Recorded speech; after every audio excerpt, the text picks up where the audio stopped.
अस्सलाम वालेकुम वरहमतुल्लाह। आलिम ऑनलाइन में एक मरतबा फिर आपको खुशामदीद कहता हूँ। चलते हैं आपकी लाइव कॉल्स की तरफ। कहानी है मेरे सुना रहे हैं। गौसे पाक का नाम कोई बेवजू लेता था तो वो मर जाता था। तू मेरा पुत्र छुट्टी का चल। बेवजूर का नाम कोई ले नहीं सकता था। क्यों? लेकिन रसूल पाक ने मैं अब्दुल कादिर मेरी उम्मत पे रहम करो, लोग इस तरह से नुकसान उठाए। क्या बोला तूने? यही पहले क्या बोला? लेकिन रसूल पाक ने मैं अब्दुल कादिर मेरी उम्मत पे रहम करो, लोग इस तरह से नुकसान उठाए। का ठीक है कि अब नहीं मरेगा। अगर नापाकी में अब भी कोई गौस पाक का नाम ले तो कम से कम उसका इतना नुकसान पहुंचता है कि उसका एक बाल टूट कर गिर जाता। सब कहानियां हैं भाई, इस तरह नहीं हो सकता। और एक हिंदू के बाजू में एक बदअकीदा रहता था। तो भरा सी वो बदअकीदा ने उस हिंदू की बीवी को देख लिया। हाय हाय। और देखने के बाद उस पर फरेबता हो गया। जूतियां मारनी चाहिए ऐसे लोगों को।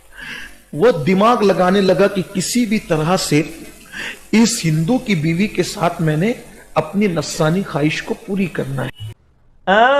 उसको मौका नहीं मिला गांव के अंदर, तो इत्तेफाक से वो मियां बीवी दोनों जा रहे थे उसके मैके पहुंचाने के लिए। उसका शौहर जा रहा।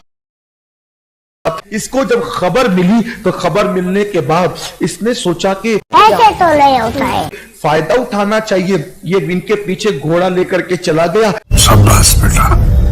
उसके शौहर से कहा कि चलो घोड़े पे बैठ जाओ। वाह क्या सीन है। उसने कहा नहीं, मेरी बीवी साथ में, मैं कैसे बैठ सकता हूँ। कभी कोई कहानी सुनाते हैं तो कभी कोई कहानी सुनाते हैं। तो उस औरत ने कहा दफा यहाँ से। मैं और मेरा शौहर तुम्हारे घोड़े पे जरूर बैठ जाएंगे, लेकिन एक शर्त है कि कल असी कहानी करानी है। तुम जमानत दो कि हमारे साथ बुराई नहीं करो। अस्तगफिरुल्लाह व अतूबु इलैहि। उसने कहा किसकी जमानत दूं, यहाँ तो कोई है नहीं। इंजीनियर साहब वहीं पे होंगे। तो ये मजहब की मुसलमान नहीं थी, लेकिन चूंकि औलिया अल्लाह की करामत सुन सुन करके इसके दिल में गौस पाक की मोहब्बत पैदा हो गई। बिल्कुल लाई लागू है मैं थी। उसने कहा कि यहाँ जंगल में कौन है जो जिसकी जमानत दूं? शेख सैयद अब्दुल कादिर जिलानी। का एक काम करो, वो तुम्हारे जो बगदाद वाले बड़े पीर है ना, उनकी जमानत दे दो, बस मैं तुम्हारी सवारी पर बैठ जाऊंगा। क्या ख्याल है भाई? ठीक है तुम वो जो बड़े पीर बगदाद वाले ना, बड़े पीर साहब, हम जब उनकी जमानत देते हैं, बैठ जाओ, तुम्हें कुछ नहीं होगा। हाँ। अब जैसे दोनों मियां बीवी घोड़े पर बैठे, इसने निकाली तलवार और तलवार निकाल करके इसके शौहर को कत्ल कर दिया। करना कर। खत्म, bye bye, tata, goodbye. ऐसे शौहर को कत्ल किया, उसकी लाश गिराई और घोड़ा दौड़ाने लगा। जब घोड़ा दौड़ा रहा था तो वो पीछे मुड़ मुड़ कर देखती।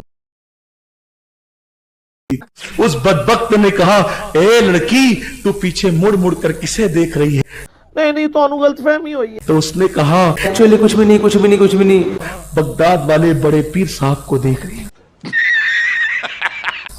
उसकी जबान से ये जुमले निकले थे, हिंद का इतिहास गवाह है, हिंद की तारीख गवाह है। तो बिल्कुल ये कहीं नहीं लिखा हुआ। बुर्का पोष दो नकाब पोष को उसने फौरन सामने देखा। ओ कहानी दे भाई। उन लोगों ने घोड़ा रोक दिया, उस लड़की को नीचे उतारा और उस बदबख्त को कत्ल किया। सुभान अल्लाह। पर उसके शौहर के पास गया जो सर कटा हुआ था, सर को जोड़ करके कहा, कुम बिस्मिल्लाह। ये जो शरीफ लोग हैं वो ये कहते हैं कुम बिइज़्निल्लाह। जो बदमाश किस्म के बुजुर्गों के मानने वाले वो कहते हैं, उन्होंने क्या कुम बिइज़्नी, मेरे हुक्म तू जिंदा हो जा। का शौहर जिंदा हो गया। हिंदू भी पुकारे मदद के लिए, मेरा मुर्शिद आता है। कहानी बाजो, कूड़ मार दे। ये शेख अब्दुल कादिर जिलानी पे झूठ बांधा गया, उन्होंने नहीं लिखा।